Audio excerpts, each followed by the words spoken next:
interesting things that happen in the dark. The way it works is you go into it's a room that's sealed and it's completely dark, and you go in and you turn off all the lights, and then you're in there completely in the dark for a certain number of days. And there's a special door where they pass food through to you, but everything else you just do by touch and by feel.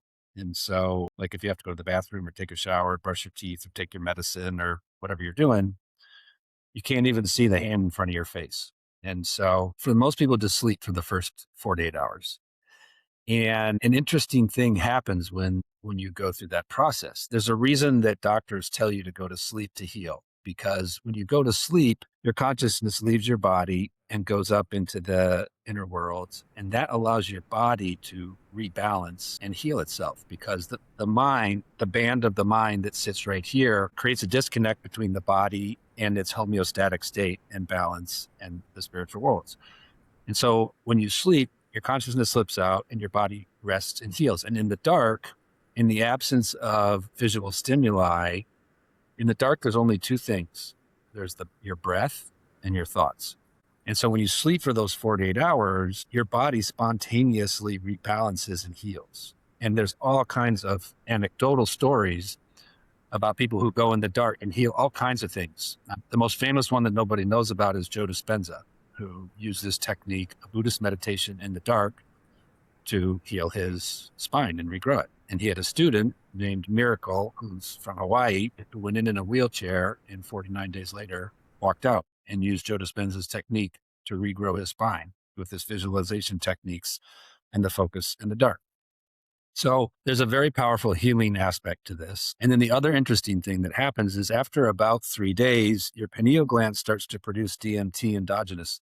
What DMT is the God molecule, the active molecule in so many of the psychedelics that pops open the third eye and pushes you up and into the spiritual worlds. And so after about day 3, your body starts to produce DMT and your inner vision starts to awaken. And you start to have spiritual experiences that are as or more vivid and clear as you and I sitting here talking to each other in complete lucidity. You keep your eyes open, you see it. You shut your eyes, you see it. And people can have all kinds of spontaneous spiritual powers or cities emerge. It could be seeing all your past lives. It could be talking to dead relatives. It could be seeing into your body, the leg tendons and ligaments and muscles and blood vessels. It could be seen in the dark. So you could have your eyes shut in the dark and you can see everything like it's day. There's all kinds of spiritual powers that can emerge from that. But that act of being in silence, in quiet, in the chamber, it's not completely silent. You want a little bit of sound so you can anchor and tether yourself. But the absence of visual stimuli opens up the aperture of all your senses. And then you have all these incredible things that start to happen. And so in the spiritual traditions, a senior monk would be on the other side of the door. And each day or week would give you a specific meditation or spiritual practice that you would focus on to move yourself forward on the path. And it could be a visualization. They would talk through the door. You're in the darkness and they would talk through the door. Through the door. That's right. And then, you come check in. How you doing? How's it going? Did you do the technique? What happened? And based on your response, because each of these paths have spiritual markers in the inner worlds, and you can tell where you are in your journey by what you're seeing. It could be like a blue Taurus or a lotus or a yellow sun, or it depends on which path, a blue flame. It depends on which path you're working on. And so in these traditions, the novice monk would go in the dark, the senior monk would be on the other side, and this would be an accelerant to their spiritual development to help them move further.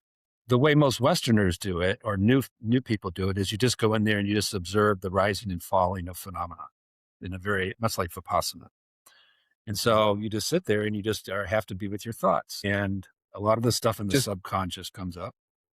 Just for the audience, Vipassana is the silent retreat, typically 10 days of no communication, no speaking at all. You're in silence and meditation for like 14 hours a day. Sorry, continue.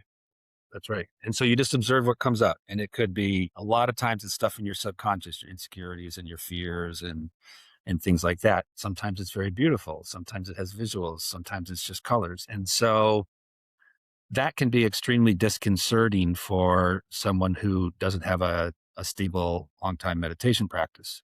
And so one of the reasons that this practice has not been more widely available is the lack of facilitators who are trained and experienced and can help people, which was traditionally limited by the facilitator, the monk on the site, and the number of rooms you could put monks in to do the thing. And so it's like 1 to 2 or 3 or 4 or 10. And so you can't bring that experience to a broad audience if you're limited by having to be on site one to a couple, teacher to student. Mhm. And which cultures were the ones that had embraced this methodology? I mean, you can trace it back into almost all the traditions. So Muhammad went and sat in a cave and got the download for Islam.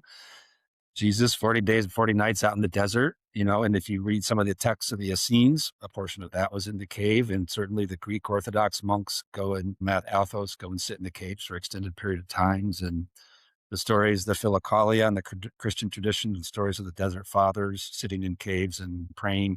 The Bun tradition, it goes back thousands of years. Tibetan Buddhism, Vajrayana Buddhism, Theravada Buddhism, Zen, Sufism, and almost all of them who have documented histories that go back into the hoary mists of time, there is a component, esoteric component of doing it in the dark to achieve this transformational experience.